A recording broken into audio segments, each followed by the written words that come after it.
সবুজায়নের লক্ষ্যে বিশেষ অভিযানে নামছে শিলিগুড়ি পুরসভা। ধারাবাহিকভাবে শহরের বিভিন্ন জায়গায় বৃক্ষরোপণ কর্মসূচি নিয়েছে পুরসভা।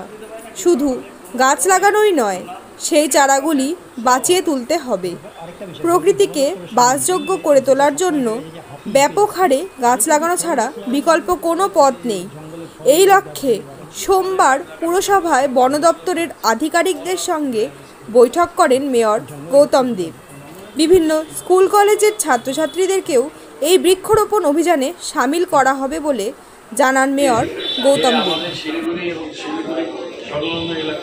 আমরা সবুজায়ন করব, এনএচের ওখানে মিটিং করে আমরা ওখানেও কিছু টাকা পেয়েছি ফরেস্টে, সেটাও ওরা ফরেস্টই করবে। আর আমাদের পুরসভা নদীর ধার প্রচুর জায়গা আছে, আমরা কিছু ব্যাম্বু ফেন্সিং করেছি। সেই ব্যাম্বু ফেন্সিংয়ের জায়গাটা সেবক রোডে আমরা অলরেডি শুরু করব। আর আমাদের এক্সিস্টিং যে 32-34টা পার্ক আছে, সেই পার্কের ভেতরেও আমরা গাছ লাগাবো।